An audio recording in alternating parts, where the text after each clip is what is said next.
ये बताया जाता है कि भारत गाँव में बसती है।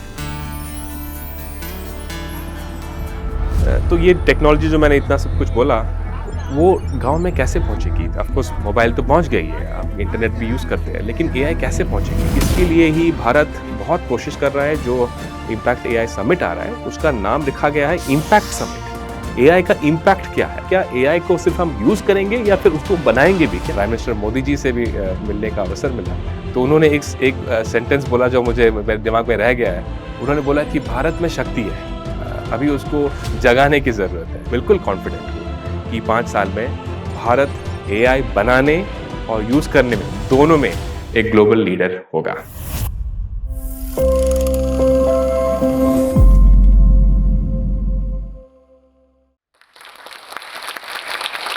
अगर एआई सिर्फ भारत के बाहर बनेगा, क्या वो इंडिया को समझ पाएगा? चलिए इस पे और बहुत सारे विषय पे बात करने के लिए मैं आज प्रत्युष कुमार, सर्वम का को-फाउंडर, जो स्टॉक्स के मंच पे आपके सामने खड़ा हूँ। पहले चलिए मैं आपको मेरे जीवन के बारे में कुछ बताता हूँ। कहाँ पे पैदा हुआ, क्या पढ़ा और एआई में मैं कैसे आया। फिर उसके बाद मैं आपके जो अलग-अलग सवाल होंगे एआई के ऊपर, उस पे थोड़ा मेरा खुद का एक कमेंट्री दूँगा। मेरा जन्म हुआ उड़ीसा के संबलपुर में। वो वेस्टर्न उड़ीसा में आता है। काफ़ी ट्राइबल एरिया माना जाता है। एक साधारण मिडिल क्लास फैमिली में मेरे पिताजी बैंक में काम करते थे। और वहाँ पे मैं पैदा हुआ, वहाँ पे मैंने स्कूलिंग स्टार्ट किया। और अक्सर हम लोग गाँव भी जाते थे। वहाँ पे गाँव का माहौल काफ़ी देखा। गाँव में कैसे लोग काम करते हैं, खेती-बाड़ी के बारे में भी थोड़ा सीखा और मुझे वो बहुत महत्वपूर्ण लगता है क्योंकि आज के दिन में वो रिलेट कर पाना मेरे लिए बहुत ही आवश्यक होता है, जब हम भारत के बारे में सोचते हैं। फिर हम चेन्नई आए। चेन्नई में मैं केंद्रीय विद्यालय में पढ़ा। चेन्नई में जो भाषा होती है वो है तमिल। तमिल सीखा मैंने, आज उड़िया और तमिल दोनों बोल पाता हूँ। और केंद्रीय विद्यालय में मैं हिंदी में हमने पाठ पाठ किया, तो मुझे याद है सोशल साइंस भी हम लोग हिंदी में लिखते थे। तो हिंदी में कैसे बोलना है, लिखना है, वो भी समझ पाया। तो मेरे बचपन में भाषा और कल्चर का काफ़ी इम्पोर्टेंस था। हमने सीखा कि भाषाएँ कैसे अलग हो सकती है, लेकिन उनमें क्या समानता है, क्या कॉमनैलिटी है, जो हमारे कल्चर से आती है। तो उसके बाद मैं आईआईटी बॉम्बे में गया इंजीनियरिंग करने के लिए। आपने सुना होगा आईआईटीज़ के बारे में, आपको लगता होगा कि आईआईटीज़ में बहुत ही अलग टाइप का एजुकेशन मिलता है। लेकिन कोर्स और उन सब चीज़ों से अलग होके सबसे जो महत्वपूर्ण था आईआईटी में, वो था हमारा कल्चर।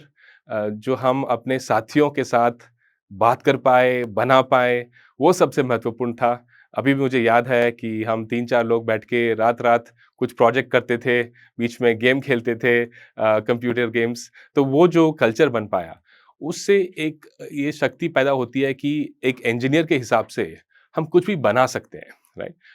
शिक्षा सिर्फ़ थियोरेटिकल नहीं होनी चाहिए। आप जो क्लास में पढ़ते हैं, उसमें कॉन्सेप्ट सिर्फ़ सीखना नहीं है, बट आपको बनाना है। एक इंजीनियर का काम है बनाना, और वो मैं सीख पाया। मुझे ये भी याद है कि हम एक छोटे से एक्सपेरिमेंट किए जहाँ पे हमने एक एलईडी लाइट बल्ब का जो मिलता है, आपने लिफ्ट में देखा होगा जो अलग-अलग एलईडी लाइट्स होते हैं, उसको लेके हमने उसपे एक टच स्क्रीन बना दिया एक और लाइट को लेके। ये बहुत ही इंजीनियरिंग जो स्किल आता है बनाने का, उधर मैंने सीखा। तो मेरे हिसाब से आईआईटी का जो टाइम था, मैंने उसमें सीखा कि आत्मविश्वास के साथ बनाना बहुत ज़रूरी है। फिर मैं स्विट्ज़रलैंड गया पीएचडी करने के लिए।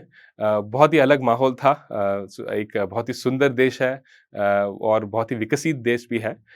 वहाँ पे मैंने पीएचडी किया कंप्यूटर साइंस पे ही। लेकिन स्विट्ज़रलैंड में और एक एक विषय थी। मैं वहाँ पे एक मंदिर था जो पहले से ही ज़्यूरिख के बीचों-बीच था। वहाँ पे मैं रहा। वहाँ पे एक्चुअली मंदिर के अंदर रहा। तो वहाँ के जो लोकल लोगों थे, वो लोग आके उधर वो वहाँ पे खुद रहते थे। वो हमारी तरह ड्रेस करते थे, हमारी तरह जो परंपरा थी, जो पूजा-पाठ थी, सब करते थे। उनसे मुझे बहुत प्रेरणा मिली कि हमारी जो सभ्यता की जो शक्ति है, जो जो जो आध्यात्मिक शक्ति है, वो दूसरे जगह में भी मुझे दिखी। तो उसका जो शक्ति मैं इंडिया में ज़्यादा सोच नहीं पाया, वहाँ पे मुझे वो एक्सपीरियंस मिला। तो उस सब एक्सपीरियंस के साथ मैं भारत वापस आया। मेरे लिए ये बहुत ही क्लियर था कि भारत आना चाहिए, भारत में बनाना चाहिए, भारत के विकास के लिए जो भी कम हम कंट्रीब्यूशन कर सकें वो करना चाहिए। फिर मैं भारत आया और भारत में अलग-अलग कंपनीज़ में मैंने काम किया है, आईबीएम रिसर्च में काम किया, माइक्रोसॉफ्ट रिसर्च में काम किया और मैंने ये देखा कि हमारे जो टॉप कंपनीज़ हैं भारत में, वो किस तरह के काम करती हैं। मुझे ये ध्यान में आया कि ये सारे जो काम हो रहे हैं, वो कहीं न कहीं एक विश्व को हमारा जो वैल्यू कंट्रीब्यूट कर रहा है। लेकिन भारत के लोकल प्रॉब्लम्स, भारत के लोकल समस्याओं, भारत के लोकल अपॉर्च्युनिटीज़ वो उस पे कैसे ज़्यादा ध्यान दें। तो मुझे लगा कि ये एक गैप था। मिडल क्लास फैमिली में ये हमेशा रहता है कि शिक्षक बनना चाहिए, तो मेरे फैमिली में भी वो था। तो उस डायरेक्शन में मैं गया, आईआईटी मद्रास में मैंने जॉइन किया कंप्यूटर साइंस में और वहाँ एआई फॉर भारत नाम का एक लैब हमने स्टार्ट किया जिसका मेन उद्देश्य यही था कि कैसे भारत के समस्याओं को एआई के हिसाब से हम उनका उत्तर निकालें, उनका उनका समाधान निकालें और वो बहुत ही अच्छा जर्नी था और मैंने ये समझा उसमें कि अगर हम चाहें तो ये प्रॉब्लम सॉल्व कर सकते हैं। अभी हाल में कुछ सप्ताह के पहले मैंने प्राइम मिनिस्टर मोदी जी से भी मिलने का अवसर मिला। तो उन्होंने एक सेंटेंस बोला जो मुझे मेरे दिमाग में रह गया है। उन्होंने बोला कि भारत में शक्ति है। अभी उसको जगाने की ज़रूरत है। तो वो मैंने वहाँ पे एक्सपीरियंस किया कि ये ज़रूर में कर सकते हैं। ये जो शक्ति वाली बात प्राइम मिनिस्टर ने बताया मुझे लगा कि कहीं न कहीं हर पहलू में मैंने इसे महसूस किया था। चाहे वो संबलपुर में गाँव की स्थिति को के बारे में देखने के लिए या फिर केंद्रीय विद्यालय में जब मैं पढ़ा या फिर आईआईटी में जब टेक्नोलॉजी से बनाया या फिर स्विट्ज़रलैंड में जहाँ पे हमने खुद के सभ्यता को मैंने महसूस किया। ये शक्ति कहीं न कहीं थी और इसी के चलते हुए मैंने जब आईआईटी मद्रास में जब था मैंने विवेक राघवन से मीट किया। विवेक राघवन ने एक्चुअली आपने देखा होगा आधार जो हम यूज़ करते हैं हर हर रोज़, उसके चीफ आर्किटेक्ट रहे हैं। वो एक सक्सेसफुल एंटरप्रेन्योर थे यूएस में, वो भारत वापस आए और उन्होंने ये ठान लिया कि भारत के लिए टेक्नोलॉजी बनाएँगे और आधार के लिए उन्होंने 15 साल काम किया है। जिससे कि आज का जो टेक्नोलॉजी है, जो बायोमेट्रिक जो करते हैं, जो फिंगरप्रिंट लगाते हैं आप, वो टेक्नोलॉजी उन्होंने बनाया है और ये कहना बहुत बहुत कठिन होगा कि उसका जो इम्पैक्ट है भारत में कितना हुआ है क्योंकि आधार आया, उसके बाद हमने पेमेंट्स किया, तो ये जो भारत का जो इंडिया स्टैक बोलते हैं जो टेक्नोलॉजी, उन्होंने एक बहुत ही मूल उसमें रिस्पॉन्सिबिलिटी की है। तो उनसे हम मिले और उन्होंने हमने सोचा कि क्यों ना एआई में कुछ किया जाए क्योंकि आपने देखा होगा एआई में लास्ट 2-3 साल से बड़े-बड़े मॉडल्स आ रहे हैं जो यूएस में बन रहे हैं, जो चाइना में बन रहे हैं। चैट जीपीटी के बारे में आपने सुना होगा, जेमिनी के बारे में सुना होगा। ये जो मॉडल्स हैं, ये उनको बनाना बहुत कठिन है, इसमें रिसर्च लगता है, इसमें डेटा लगता है।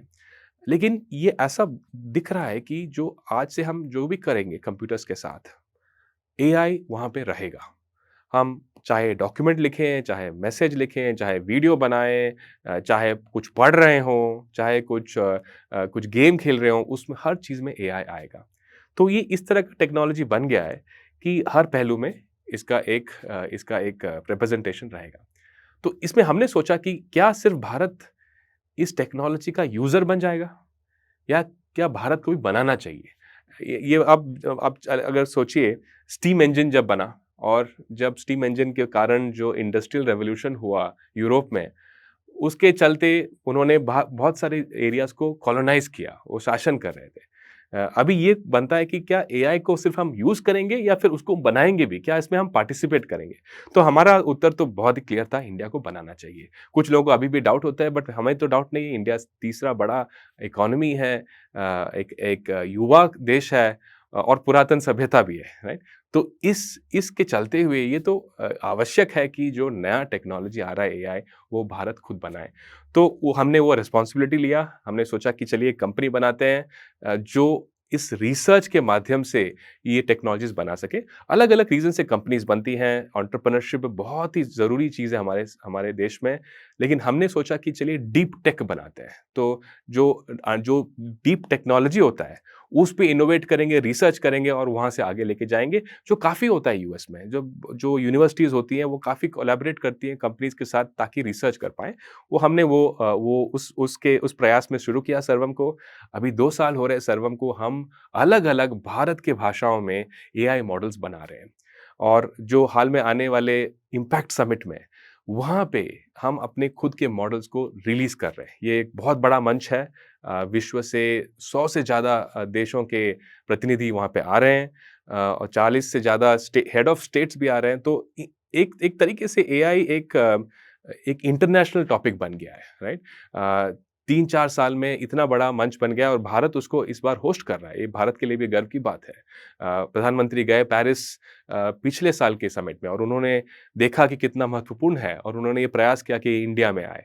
तो इस बार जब इंडिया में हो रहा है, सर्वम के बनाए हुए खुद के मॉडल्स हम रिलीज़ करने वाले हैं।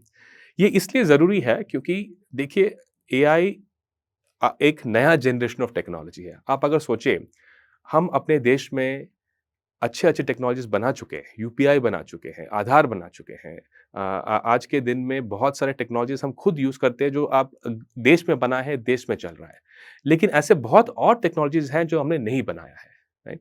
आपके जो ऑपरेटिंग सिस्टम्स हैं, जो आप फ़ोन पे यूज़ करते हो या फिर लैपटॉप पे, आपके जो सोशल मीडिया नेटवर्क्स हैं, आपके जो डिवाइसेज़ भी हैं, तो टेक्नोलॉजी में भारत देखा जाए तो काफ़ी पीछे है। ये जो नया स्तर आ रहा है, नया जनरेशन आ रहा है टेक्नोलॉजी का, उसमें भारत को आगे बढ़ना पड़ेगा। और इसके लिए क्या करना है कि हमें जो डेटा जो हम क्रिएट कर रहे हैं देश में, आप जब भी कोई मॉडल यूज़ करते हैं, आप डेटा उनको कंट्रीब्यूट करते हैं और उससे वो मॉडल्स आगे बढ़ते हैं। ये ज़रूरी है कि भारत में खुद भी ऐसे ऑप्शंस हों जिससे कि भारत की जनता जो डेटा जनरेट कर रही है, उससे एआई मॉडल जो बेहतर होते हैं, वो खुद हम कर पाएँ, राइट? और ये एक आत्मविश्वास वाली बात है कि हम कर सकते हैं। ज़रूर कठिन है, ज़रूर कॉम्पिटिशन बहुत तगड़ा है, दुनिया भर में अ, ब ला करोड़ों-करोड़ों रुपीज़ उसमें लगाए जा रहे हैं इन्वेस्टमेंट में, लेकिन भारत कर सकता है। क्यों? भारत में सबसे बड़ी डेवलपर बेस है। जितने डेवलपर्स हैं, जो प्रोग्राम करते हैं, कोड करते हैं, वो भारत में हैं। भारत की जनता काफ़ी ऑप्टिमिस्टिक है। नया कुछ भी आता है, चाहे चाहे कल्चरल हो, टेक्नोलॉजिकल हो, हम अडॉप्ट कर लेते हैं। तो वो ऑप्टिमिज़्म है, वो पॉज़िटिविटी है। और फाइनली भारत में भी सरकार अभी सपोर्ट कर रही है कि हम खुद बनाएँ, हम आत्मनिर्भर बने टेक्नोलॉजी के स्तर पे। तो इस सब के चलते हुए हमें लगता है कि ये हमारा टाइम है, ये सब बनाने के लिए। चलिए इस बदलते एआई की दुनिया में आप क्या कर सकते हैं इसके बारे में थोड़ा चिंता करते हैं। मुझे लगता है अगर मैं एक चीज़ बोलूँ तो वो यही होगा कि हम सबको एंटरप्रेन्योर बनना चाहिए। हमारे देश में बहुत जनरेशन से जॉब सिक्योरिटी का एक इम्पोर्टेंट रोल रहा है।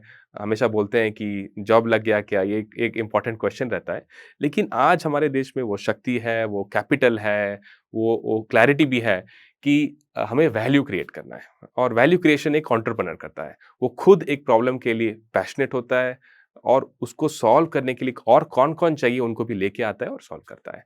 तो और एआई जब अभी बन गया है, तो हर इंसान को वो पावर होगा जो बड़े-बड़े कंपनीज़ को है। जो चाहिए आपको कंटेंट क्रिएट करना हो, चाहिए आपको प्रोग्राम लिखना हो, चाहिए आपको अच्छे-अच्छे डिज़ाइन्स बनाने हों, ये सब आप एआई के माध्यम से कर सकते हैं। तो अभी ये इंडिया का टाइम है। ये जो एआई जो बन रहा है जिससे काफ़ी प्रोडक्टिविटी आ रही है, वो हर इंसान लेके वैल्यू क्रिएट कर सकते हैं और वैल्यू क्रिएट कैसे करेंगे? जो लोकल प्रॉब्लम्स हैं, उनको सॉल्व करने में। भारत एक ऐसा देश है जिसमें काफ़ी प्रॉब्लम्स हैं, तो प्रॉब्लम का अगर दूसरा पहलू देखेंगे तो वो अपॉर्च्युनिटी है और वो एआई के माध्यम से हम एंटरप्रेन्योरशिप से सॉल्व कर सकते हैं। ये बताया जाता है कि भारत गाँव में बसती है। तो ये टेक्नोलॉजी जो मैंने इतना सब कुछ बोला, वो गाँव में कैसे पहुँचेगी? ऑफ़ कोर्स मोबाइल तो पहुँच गई है, आप इंटरनेट भी यूज़ करते हैं, लेकिन एआई कैसे पहुँचेगी? चलिए इस पे थोड़ा चर्चा करते हैं। एआई ऐसी चीज़ है जो आप हर कोई अपने भाषा में, अपनी बोली में फ़ोन पे यूज़ कर सकता है। जैसे मान लीजिए कि अगर एक किसान को कुछ भी डाउट हो कि अभी मतलब कौन-सा फर्टिलाइज़र लगाएँ या फिर मैं कौन-सा धान का जो टाइप लगाऊँ, ये मान लीजिए फ़ोन उठाता है, एक नंबर डालता है फीचर फ़ोन में, नोकिया के जो सस्ते वाले फ़ोन पे और फ़ोन करके एक नंबर को पूछता है और उसे एआई के माध्यम से अपने ही भाषा में, वॉइस में उसको उत्तर मिलता है। ये कोई फ़िक्शन नहीं है, आज ये पॉसिबल है, राइट? ये तो हो गया किसान के बारे में। आप मान लीजिए कि कोई एक स्टूडेंट पढ़ रहा है एक स्कूल में जहाँ पे बायोलॉजी का टीचर ही ना हो। अगर उसको कोई डाउट हो, तो वो भी फ़ोन उठा के पूछ सकता है उस सवाल को और उससे तुरंत उत्तर मिलेगा, जो शायद उसको उसके हिसाब से, उसके जो जितना उसको आता है, जितना उसका एक्सपर्टीज़ है, उसके हिसाब से उसको आंसर मिलेगा, जो बोलते हैं पर्सनलाइज़्ड एडैप्टिव लर्निंग। तो उसकी जो क्षमता है, उसके हिसाब से उसको उत्तर मिलेगा। ये तो मैंने 2 एग्ज़ाम्पल लिए, लेकिन आप मानिए कि इंटेलिजेंस जो बोलते हैं, आर्टिफिशियल इंटेलिजेंस में दूसरा वर्ड है इंटेलिजेंस, इसका एक्सेस हर किसी को होगा। मान लीजिए कि एक आपके पास एक एक मामा जी हैं, जो हर चीज़ के आंसर आपको दे सकते हैं। ये पॉसिबल है आज और इसके इसके लिए ही भारत बहुत कोशिश कर रहा है, जो इम्पैक्ट एआई समिट आ रहा है, उसका नाम रखा गया है इम्पैक्ट समिट। एआई का इम्पैक्ट क्या है? इस पे अभी जो फ़ोकस है और मेरे हिसाब से सबसे ज़्यादा इसका एडवांटेज भारत के गाँव में होगा, क्योंकि डिजिटल टेक्नोलॉजी जो है जल्दी पहुँचती है, फिज़िकल टाइम लग जाता है, लेकिन डिजिटल पहुँचती है और मुझे लग रहा है कि इस साल से शुरू करके हम देखेंगे कि इंटेलिजेंस कैसे भारत में पहुँचेगी। और मुझे ये लगता है कि हम लोग पर कैपिटा इनकम की बात करते हैं कि हर किसी के पास कितना पैसा है, ये भी देखा जाएगा कि पर कैपिटा इंटेलिजेंस, हर इंसान के पास कितने इंटेलिजेंस की एक्सेस है और इससे मुझे लगता है कि टेक्नोलॉजी का जो एक्सेस बहुत बढ़ जाएगा देश में। आपको ये भी चिंता होती होगी, ये बहुत मीडिया में भी आता है कि एआई जॉब छीन लेगा। तो इसका क्या सत्य है? जॉब छीनेगा नहीं? चलिए मैं बताता हूँ मैं क्या सोचता हूँ। एआई बहुत ही जल्दी प्रोग्रेस कर रहा है। इसका मतलब ये है कि आज के जो एआई मॉडल्स हैं, वो कल और ज़्यादा शक्तिशाली हो रहे हैं और ज़्यादा शक्तिशाली हो रहे हैं बहुत जल्दी-जल्दी। जो पहले छोटे-छोटे प्रॉब्लम सॉल्व करता था, आज वो ओलंपियाड मैथ प्रॉब्लम सॉल्व कर रहा है। ये इतना फ़ास्ट है कि शायद इस साल के अंदर ही 2026 के अंदर ही बड़े-बड़े सॉफ्टवेयर कंपनीज़ में शायद सारा कोड जो प्रोग्राम है वो एआई ही लिखे। तो ये डेफ़िनेटली होगा कि एआई बहुत कुछ कर पाएगा जो पहले इंसान करते थे। इसमें कोई दो राय है ही नहीं। इससे जॉब्स में डेफ़िनेटली इम्पैक्ट पड़ेगी। लेकिन आप क्या कर सकते हो उसके लिए? मुझे लगता है कि एआई की दुनिया में एजुकेशन 12वीं कक्षा या बीटेक या एमटेक में बंद नहीं होगी। हर किसी को हमेशा सीखना पड़ेगा, पढ़ना पड़ेगा। एआई के माध्यम से एआई को यूज़ करते हुए आगे बढ़ना पड़ेगा। एआई से डरना नहीं है, कॉम्पिटिशन नहीं है हमारा और एआई के बीच में।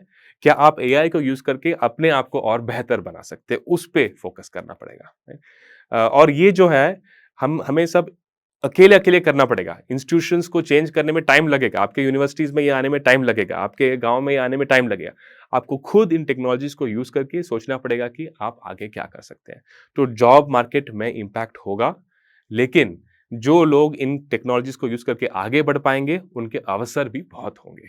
चलिए इधर मैं जो इंडिया एआई के जो 3 स्तंभ हैं इम्पैक्ट समिट के, उनके बारे में एक थोड़ा बात कर लेता हूँ। उनके 3 हैं people, planet and progress.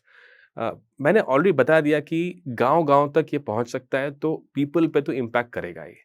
Progress पे भी करेगा, हमने बात किया एंटरप्रेन्योरशिप के बारे में, जिससे वैल्यू हर कोई क्रिएट कर सकता है। इसमें प्लैनेट का भी आता है। देखिए, ये जो एआई मॉडल्स हैं, कभी-कभी बहुत बड़े-बड़े होते हैं, जिनको बहुत एनर्जी लगता है चलाने में। जबकि इंडिया में हमेशा ये रहा है कि कैसे फ्रूगल इनोवेशन करें, कैसे हम मतलब कम से ज़्यादा कर पाएँ। क्योंकि इंडिया का स्केल, इंडिया का कॉम्प्लेक्सिटी इतना ज़्यादा है कि हमें ये करना पड़ता है। तो हम जैसे सर्वम में इन मॉडल्स को छोटे कैसे बनाएँ, इन मॉडल्स को एफिशिएंट कैसे बनाएँ, उस पे काम कर रहे हैं। ताकि ये जो टेक्नोलॉजी है, जो पॉपुलेशन स्केल तक पहुँच पाए, 1.4 बिलियन पीपल तक पहुँच पाए, उसका इम्पैक्ट प्लैनेट पे कंट्रोल्ड हो। तो इस पे हम लोग काम कर रहे हैं। मैंने सीखने के बारे में बात की, तो चलिए जो स्टूडेंट गाँव में क्षेत्रीय भाषाओं में सीख रहा हो, हिंदी में, मराठी में, कन्नड़ा में, उसके लिए एआई में क्या फ्यूचर है? मैं ये बताना चाहूँगा कि एआई के आने से क्षेत्रीय भाषाओं में पढ़ने का जो इम्पोर्टेंस है, बढ़ गया है। क्योंकि ये एआई टेक्नोलॉजी हर भाषा में काम करती है। हम काम कर रहे हैं ताकि हर भाषा में इसका हम प्रयोग कर सकें। तो जिसको कन्नड़ा में सोचने की जो जो एबिलिटी है नेचुरली, वो खुद एआई के माध्यम से उसको आगे ले जा सकते हैं। तो क्षेत्रीय भाषाओं, जो हमारे सभ्यता के जो अंतर्गत जो डीपर आइडियाज़ हैं, उनको सीखना और ज़्यादा इम्पोर्टेंट बन जाता है। तो ये जो लैंग्वेज को हम पहले एक बैरियर मानते थे, वो एक ब्रिज बन जाएगा कि जो आइडियाज़ जो पहले के टाइम के हैं, जो हम उनसे कनेक्ट नहीं कर पा रहे हैं, वो कर पाएँगे। ये क्यों ज़रूरी है? क्योंकि आपने देखा होगा हॉलीवुड में फ़िल्म्स बनती हैं, जिसमें ये बोला जाता है कि एआई आ जाएगा और एक एक बड़ा कंप्यूटर दुनिया को ले जाएगा और वो डिस्ट्रॉय कर देगा ह्यूमैनिटी को, ऐसा बताया जाता था। क्या क्या ये सही है? क्या इसमें क्या होने वाला है? मेरे हिसाब से इसमें सत्य है कि एआई इतना पावरफुल बन रहा है कि कुछ लोग अगर उसका दुरुपयोग करें, तो उसका इम्पैक्ट बहुत ज़्यादा हो सकता है, प्लैनेट के लिए हो सकता है, सबके लिए हो सकता है। यहीं पे जो भारत का जो एथिकल ग्राउंडिंग है, हम दुनिया को एक मानते हैं, हम हर इंसान को एक मानते हैं, वो बहुत ज़रूरी है। तो हमारे जो पढ़ाई में, हमारे जो दृष्टिकोण में इंसान को क्या मायने देना जाता जाता है, वो बहुत ही ज़रूरी है। तो इनफैक्ट अगेन यहाँ पे मैं प्राइम मिनिस्टर की एक बात को बताऊँगा। उन्होंने बताया कि हमारे भाषाएँ अलग हैं, हमारे आइडियाज़ अलग हैं, लेकिन उनकी जो अंतर्गत जो एथिकल जो सबस्ट्रेट है, वो एक ही है, राइट? और ये जो एआई का यूज़ के बारे में बात करते हैं, वहाँ पे जो एथिक्स आएगा, उसमें भारत लीड करेगा। क्या सिर्फ यही लीड करेगा भारत? यूएसए और चाइना के बारे में बहुत बोलते हैं कि वो बहुत आगे बढ़ गए एआई में। 5 साल में इंडिया कहाँ तक पहुँचेगा? मुझे लगता है कि हमने अभी शुरुआत कर लिया है और 5 साल में इंडिया को गिना जाएगा सबसे बड़े एआई इनोवेटर्स में। एआई में नहीं, बट स्पेस ले लीजिए, आप डिफेंस टेक्नोलॉजी ले लीजिए, आप क्वांटम ले लीजिए, हर किसी क्षेत्र में जो मैंने बताया था डीप टेक, उसमें भारत अब काफ़ी आगे बढ़ रहा है। लेकिन आप सबको उसमें भाग्यवान बनना पड़ेगा, आप सबको सीखना पड़ेगा, आप सबको आगे बढ़ना पड़ेगा, एंटरप्रेन्योर बनना पड़ेगा और बनाना पड़ेगा, राइट? लेकिन मैं बिल्कुल कॉन्फिडेंट हूँ कि 5 साल में भारत एआई बनाने और यूज़ करने में, दोनों में एक ग्लोबल लीडर होगा।